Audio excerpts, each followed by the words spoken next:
भजमन नारायण नारायण नारायण नारायण। नारायण श्रीमन नारायण नारायण नारायण स्वामी नारायण नारायण नारायण हरि हरि नारायण नारायण नारायण मथुरा में प्रभु जन्म लियो है। मथुरा में प्रभु जन्म लियो है। गोकुल में पग धारायण हरि हरि गोकुल में पग धारायण श्रीमन नारायण नारायण नारायण स्वामी नारायण नारायण नारायण। बोलो बाके बिहारी लाल की जय। वसुदेव सुतं देवं कंस चाणूरमर्दनम देवकी परमानंदम कृष्णं वंदे जगद्गुरुम कृष्णं वंदे जगद्गुरुम। ओम श्री परमात्मने नमः। श्रीमद्भगवत गीता अथ तृतीयोऽध्यायः। हाँ जी, तो श्लोक क्रमांक 32 और 33 का आज दोबारा श्रवण करते हैं। ये त्वेदम्यसूयन्तो नानुतिष्ठन्ति मे मतम् सर्वज्ञानविमूढास्त्वान् विद्धि नष्टान् चेतस। श्री भगवान कह रहे हैं अर्जुन को कि किंतु जो ईर्ष्यावश इन उपदेशों की उपेक्षा करते हैं और इनका पालन नहीं करते, उन्हें समस्त ज्ञान से रहित, द्विग्ध भ्रमित तथा सिद्धि के प्रयासों में नष्ट भ्रष्ट समझना चाहिए। जो परमात्मा के उपदेशों का पालन नहीं करते, जो भजन सत्संग सिमरन परमात्मा का नहीं करते, वो कितने ही बड़े ज्ञानी क्यों ना हो, भगवान कहते हैं उनकी बुद्धि फिर हमेशा नष्ट भ्रष्ट ही रहती है, क्योंकि वो अपने कर्मों का उचित पालन नहीं करते। तो इस तरह फिर वो भव बंधन में भी पड़े रहते हैं, वो संसार के इन बंधनों से मुक्त नहीं हो सकते। प्रभु भक्ति में विश्वास न होने से उनके ऊपर दोष का स्पष्ट कथन है। जिस प्रकार परम अधिशासी की आज्ञा के उल्लंघन के लिए दंड होता है, उसी प्रकार जब भगवान के आदेशों के प्रति अवज्ञा की जाती है, परमात्मा के आदेशों का पालन नहीं किया जाता, तब हमें भी दंड भोगना पड़ता है।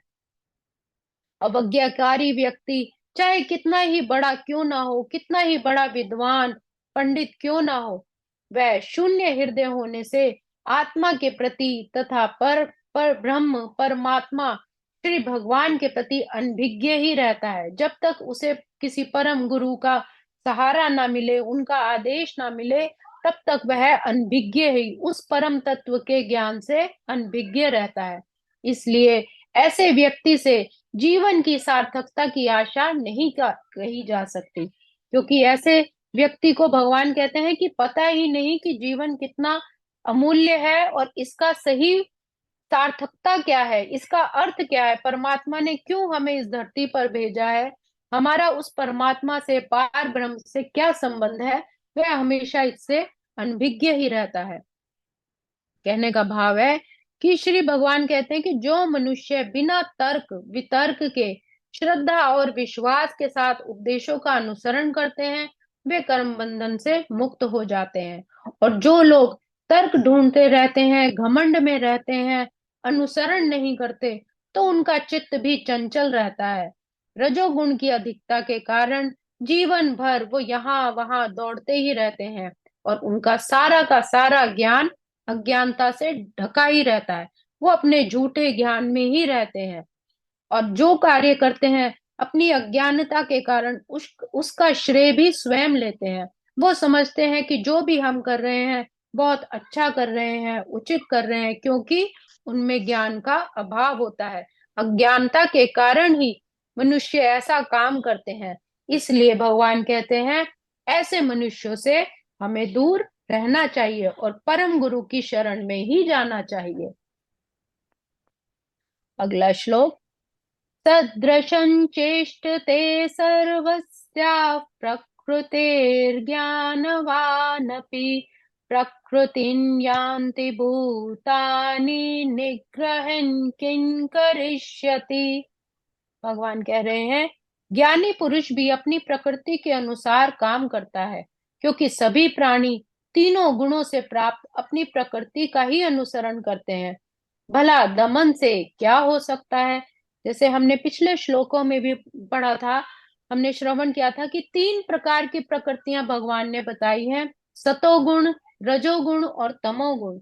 सतोगुण जिसमें सत्य का प्रकाश होता है, जिसमें परम ज्ञानी ध्यानी मीराबाई, कबीरदास, जितने बड़े बड़े संत महंत हुए थे, जिनके अंदर ज्ञान का प्रकाश था, वे सत्व गुण से परिपूर्ण थे। रजोगुण जिसमें शौर्य, पराक्रम, क्षत्रिय या भाग दौड़ में जो लगे रहते हैं, उस तरह की जो प्रवृत्ति होती है वो रजोगुण के अंदर आती है। और तमोगुण जो किसी काम में रुचि नहीं लेते, निद्रा, आलस, इसी में ही पड़े रहते हैं, तो उसमें तमोगुण का प्रभाव ज्यादा होता है। तो भगवान कह रहे हैं कि ज्ञानी पुरुष भी जैसी उनकी प्रकृति होती है उसी हिसाब से कार्य करते हैं। सांसारिक धरातल पर बड़े से बड़े शिक्षित व्यक्ति के लिए केवल ज्ञान से ही आत्मा को शरीर से पृथक करके माया के बंधन से निकल पाना असंभव है। ऐसे अनेक तथाकथित अध्यात्मवादी हुए हैं जो अपने आप को बहुत ही बढ़ा चढ़ा मानते हैं, किंतु भीतर ही भीतर पूर्ण ज्ञान न होने के कारण प्रकृति के गुणों के अधीन रहते हैं। इन्हें जीत पाना कठिन है। मतलब जब तक गुरु की शरण नहीं मिलेगी, गुरु आपको आपका आत्म साक्षात्कार से परिचय नहीं कराएगा, तब तक भगवान कहते हैं वो अपने गुणों से ही बंधे रहते हैं, इस संसार से बंधे रहते हैं। अपने मन को जीतना बहुत कठिन होता है। ज्ञान की दृष्टि से कोई कितना ही विद्वान क्यों ना हो, किंतु भौतिक प्रकृति की दीर्घकालीन संगति के कारण वह बंधन में ही पड़ा रहता है। कृष्ण भावनामृत उसे भौतिक बंधन से छूटने में सहायक होती है। जैसे जैसे वो परमात्मा की शरण में जाता है, भक्ति भाव से परमात्मा का सिमरन करता है, तो यही वो ताकत है जो उसको भव बंधन से छूटने में सहायक होती है। इसलिए पूर्णतः कृष्ण भावना भावित हुए बिना नियत कर्मों का परित्याग नहीं करना चाहिए। किसी को भी सहसा अपने नियत कर्म त्याग कर योगी या कृत्रिम अध्यात्मवादी नहीं बनना चाहिए। मतलब भगवान कह रहे हैं कि अपने जिम्मेदारियों को एकदम सब छोड़ दो और आप योगी बन जाओ या अध्यात्मवादी बन जाओ, तो ये ठीक नहीं है। अच्छा तो यह होगा यथा स्थिति में रहकर श्रेष्ठ प्रशिक्षण के अंतर्गत कृष्ण भावनामृत प्राप्त करने का प्रयत्न किया जाए। इस प्रकार कृष्ण की माया के बंधन से मुक्त हुआ जा सकता है। भगवान कह रहे हैं कि जहां पर है, जो जिस अवस्था में है उसी अवस्था में रहकर ही अगर भजन सिमरन करे, श्रेष्ठ गुरु से प्रशिक्षण ले, अपना प्रशिक्षण ले कि किस तरह साधना करनी है, किस तरह भजन तप सिमरन करना है, तो तभी वो भव बंधन से मुक्त हो सकता है। कि सभी प्राणी प्रकृति को प्राप्त होते हैं और अपने अपने स्वभाव के अनुसार ही काम करते हैं। जैसा जिसका नेचर या होता है वो उसी प्रकार का उसका व्यवहार होता है। मनुष्य की देह पंच महाभूतों से बनी है। प्रत्येक मनुष्य अपने प्राकृतिक स्वभाव के अनुसार ही काम करता है। सत्व गुण वाले ज्ञान का अध्ययन करते हैं, रजोगुण वाले क्रियाशीलता का कर्म क्षेत्र में सक्रिय रहते हैं और तमोगुण वाले क्रिय शून्यता अर्थात आलसपन और निठल्लेपन से ही ग्रसित रहते हैं। या भगवान अर्जुन को बताते हैं कि तुम युद्ध छोड़कर जाने की बात करते हो, संन्यास लेने की बात करते हो, यह तुम्हारे प्राकृतिक स्वभाव के विरुद्ध है। इसलिए तुम्हें अपने स्वभाव के अनुसार ही, जैसी तुम्हारी प्रकृति है कि तुम्हें युद्ध करना है और अपने धर्म का पालन करना है, तो वही तुम्हारे लिए श्रेष्ठ है, तुम युद्ध करो। भगवान का कहने का यहाँ पर तात्पर्य है कि किसी से भी हम उसके नेचर के अगेंस्ट या उसका जो स्वभाव है उसके विपरीत हम किसी से भी वो कार्य नहीं करा सकते। अगर हमें भी कहा जाए कि तुम सब कुछ छोड़कर, अपने जिम्मेदारियां छोड़कर सिर्फ एक योगी बन जाओ, साधु बन जाओ, तो वो संभव नहीं है। तो हम जहां पर हैं, जिस स्थिति में है, उसमें ही रहकर परमात्मा का भजन सिमरन करना चाहिए। जैसे सूर्य है, सूर्य अपने स्थान से कभी नहीं हटता, वो जहां पर है, जैसा है, वहीं पर रहकर ही अपना कर्म करता है, पूरे संसार को रोशनी, ऊर्जा देता है। उस ऊष्मा से ही सब जीव जंतु, प्रकृति सब फलती फूलती है, अपना कर्म करता है। उसी तरह अर्जुन को भी, अर्जुन के माध्यम से भगवान बता रहे हैं कि जो गृहस्थ में है या जो अध्यात्म में है, उसको वहीं पर ही रहकर, अगर गृहस्थ में है तो उसको अपने गृहस्थी के सारे कार्य करके फिर भजन सिमरन करना चाहिए। और जो अगर अध्यात्म ज्ञानी है तो वो सारा दिन भजन सिमरन करना चाहिए। जो जहां पर है उसको वहीं पर ही रहकर परमात्मा का सिमरन करना चाहिए, अपनी जगह से अपने जो नित्य कर्म है उनका त्याग नहीं करना चाहिए। आज के श्लोकों को हम यही विराम देंगे। ओम श्री कृष्णार्पणमस्तु।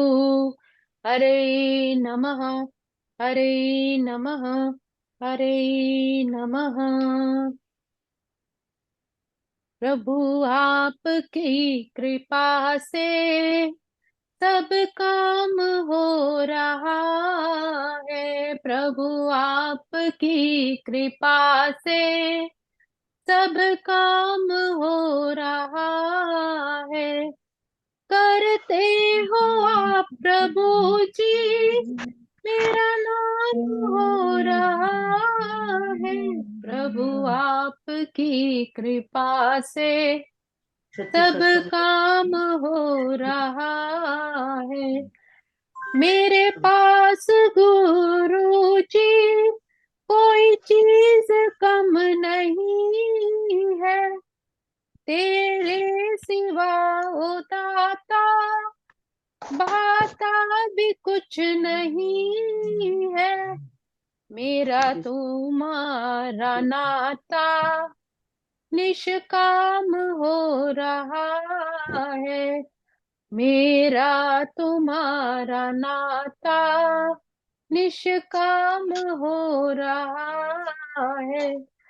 करते हो आप प्रभु जी, मेरा नाम हो रहा है। मेरा आपकी कृपा से सब काम हो रहा है। मेरा आपकी कृपा से सब काम हो रहा है। बोलो बाके बिहारी लाल लाल की की जय। है।